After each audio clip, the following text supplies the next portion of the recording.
Do you want to take the sound of something like this and shrink it down in size to something like this? Well, you can. Let me introduce you now to the Woo Tube Mini.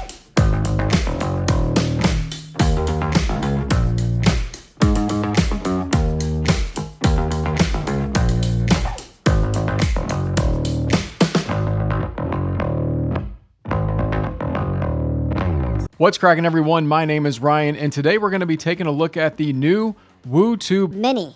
Now, this is a balanced DAC and tube amplifier from Woo Audio. It retails in at $499, and you can actually get this in 4 different colorways. There is silver, like what I have right here. It comes in red, blue, and black. Now, before I get further into this video, I do want to send a big thank you to Audio 46, who did send me a demo of this unit so that I could get this review out to you guys and send this back to them as soon as I'm done. Now, as usual, all thoughts and opinions here are of my own. So the Tube Mini, first of all, incorporates the ESS Saber DAC that is optimized for music streaming services and lossless playback of high quality. So this will do 24-bit up to 384 kilohertz and then up to 256 DSD. But the amplifier is what I really want to focus on here. Each tube is responsible for each channel. Now, this is a MOSFET amplification system that's incorporated in here. What I think is interesting about the MOSFET system is, first of all, it comes together with the tubes to create what they call their Mighty Drive architecture that Woo has created. They've actually said that it is something that you will not see in other tube portables like this, or even solid state amplifiers for that combination. The MOSFET system has been known to draw less power. So you got to think this is, being drawn off a USB. One question you may have is this going to drain my phone battery way down? I can tell you, I've listened to this a lot on my phone, and it has not. Not anything, that any other DAC amp would have done. So not in a, it doesn't drain it more so than other devices do. And for a tube that's dishing out this much power, they've done an excellent job there of incorporating that system. Also, the tubes are on this suspension mount system. And the reason why they're mounted the way they are, which I'll pop up a video somewhere here showing you of that, is so that it will limit some of the vibrations out of the tubes. Now, it's not going to limit it completely, so you're still going to get that natural tube noise.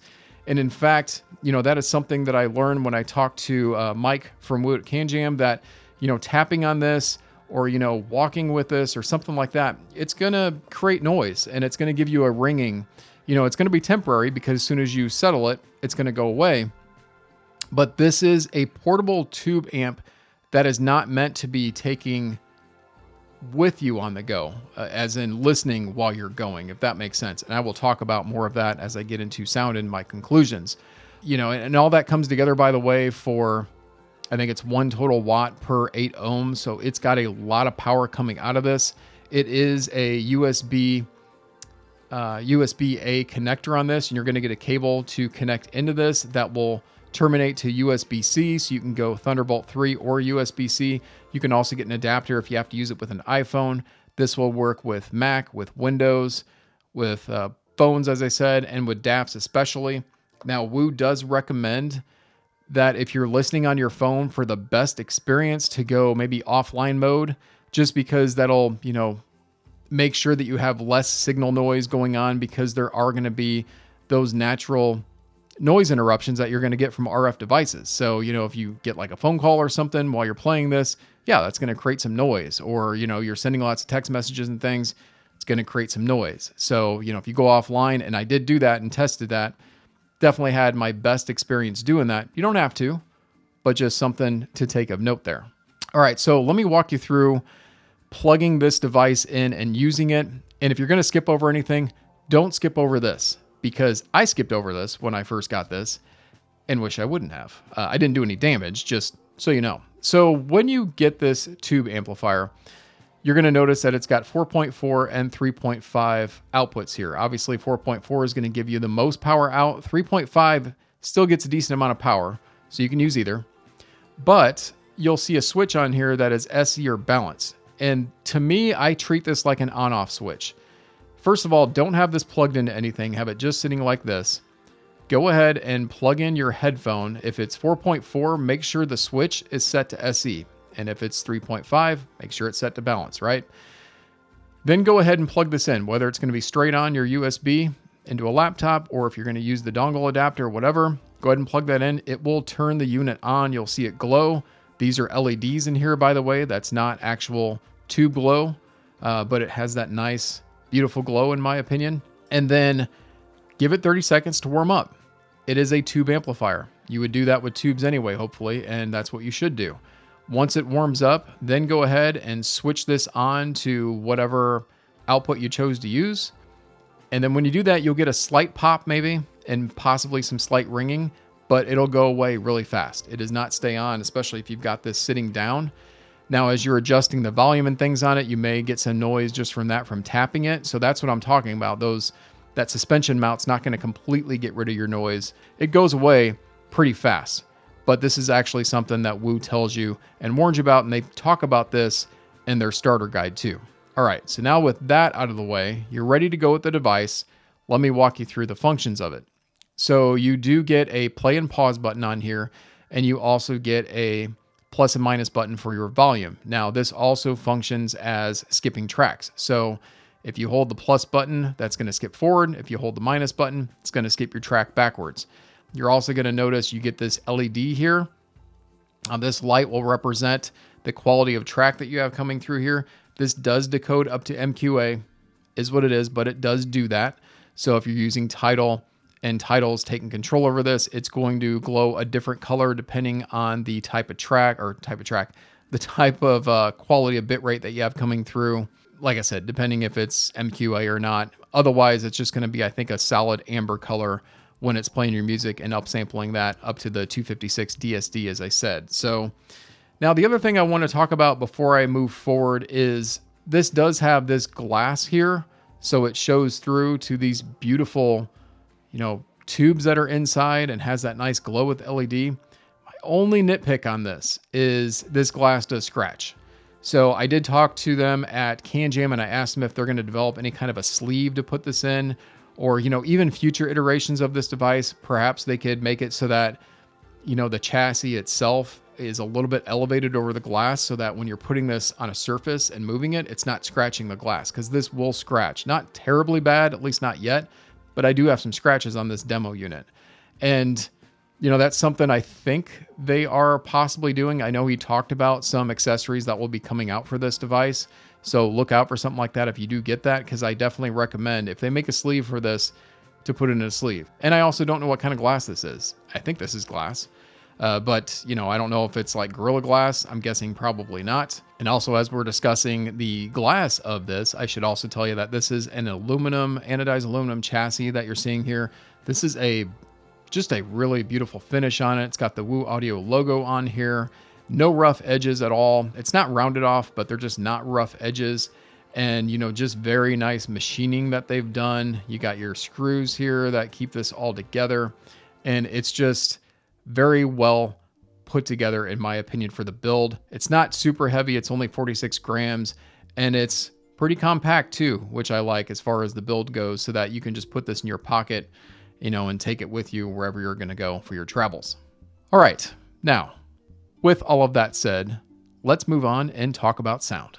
All right, and so as I talk about sound with this amplifier, what I'm not going to do is give you some track impressions here, because really I just want to talk about the general sound, because this is a tube amp and it acts like many other OTL tube amps do, and that it gives you a generalized, warm, ooey gooey goodness, relaxed, laid back sound that I just love from tubes.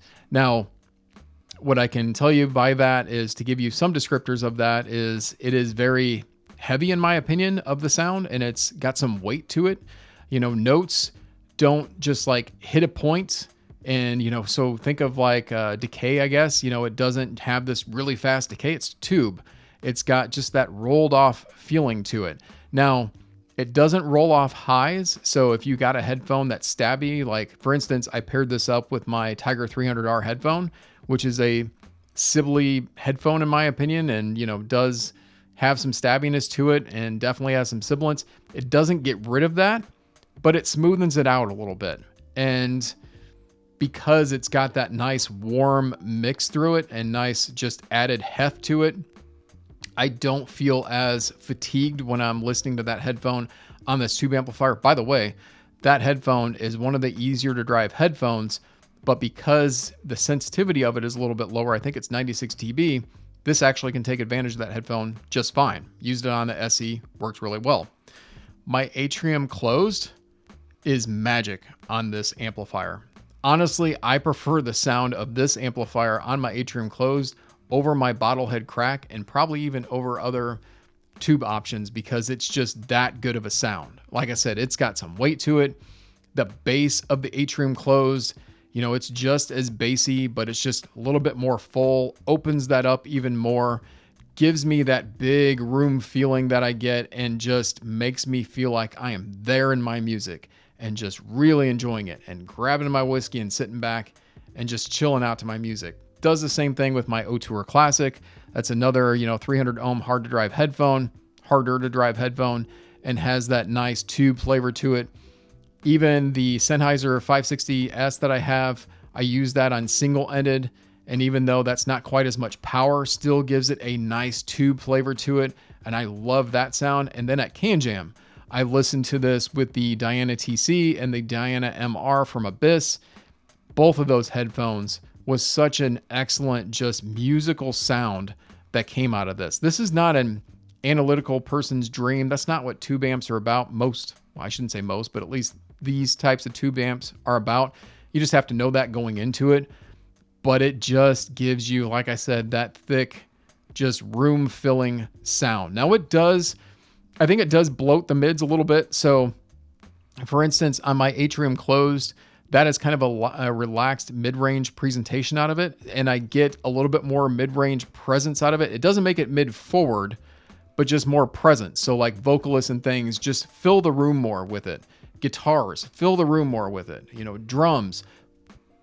I won't keep saying that, but you get what I'm saying. It's just, and it's a good sound. And I love that sound of it. Now, where it's not good with ultra-sensitive IEMs. And I don't have a lot of ultra-sensitive IEMs. I don't have a lot of IEMs in general, but all the ones I paired with this, I think my Kiwi Ears Quintet was probably the hardest to drive of all the IEMs I have. I think that one was like 100 dB of sensitivity and 32 ohms, something like that. No, I paired it up with this. Too powerful, too thin on the sound. Did not enjoy that. My Aria Organic that I love so much did not sound good with this pairing at all. It just made it kind of thin and just way too stabby in the high end. It actually did something wrong to that, made it more noisy. So, you pick up noise easier in the ultra sensitive things. So you got to be careful what you pair this up with sound wise. If you truly want to open up that thick and just lovely caramel, like grab some hot chocolate on a cold day and cozy up with this tube amp type feel is what I get out of this. And that's what I dig about this amplifier. All right, to give you my conclusions on this, I've already talked about this, but for those that skipped ahead to this part, I know it was you did it. So this is not going to be a one size fits all type situation. If you only have one, maybe harder to drive headphone, would I recommend just going and springing for something like this right now? Maybe not. Maybe you want to get a collection growing of that. Also, you got to know for yourself, are you going to be going for that in your collection? That's where this would make sense. I think also, this is not something that is, just because it's called portable doesn't mean you should be taking this and listening to it on the go. This is not like a regular DAC amp, like my RU7 or something like that, I can plug my IEMs in, keep it in my pocket, listen to my IEMs while I'm walking around the house or, traveling or something. No, because every time you knock this, you're going to create that noise. That's going to be annoying. You're not going to want to do that. This is a grab and take with you, because I'm not packing up my bottlehead crack in a bag. I can tell you that right now. I mean, I might get busted if I take, I'm not even going to go there. But you see what I'm saying? I'm not going to pack that up and take it with me along with the DAC that I had to bring with me. And that's just too clunky, right? This is so convenient to have tubes on the go and to take with you somewhere and to be powered very easy. That is a huge plus to this. And honestly, the negatives to this have already been called out by Woo, that they tell you about the noise problems and things, and that you should know that. The RF, interference and things you're going to get, you should know that about that anyway, because it is a tube amp. Now, other than, I would say, my point about the glass on this being easy to scratch, that to me is a negative. I wish they would have done something maybe a little bit different so that didn't happen, because I love the aesthetic of it. And over time, you're going to get scratches on it. And I'm picky about that kind of stuff, but doesn't take away from the sound, of course. So yeah, those are kind of my conclusions of this headphone amplifier. It is very popular. I talked to a lot of people at Cayin about that. I let them listen to this one while I was there, and they were really digging on the sound. I was, paying attention in the room. A lot of people were complimenting it.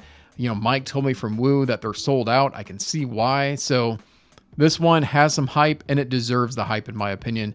You just got to make sure that you know what you're pairing it up with so that it makes sense for your use case, and if you like the tube sound. So there you go. Hopefully you guys enjoyed this video. If so, please smash that like button. And by the way, if you do have some questions about this, please leave those in the comments down below, because I did talk to him quite a bit. I may have an answer for you on that. So always like to interact with you guys when I get a chance to. All right. I thank you all for watching, and I will see you in the next one.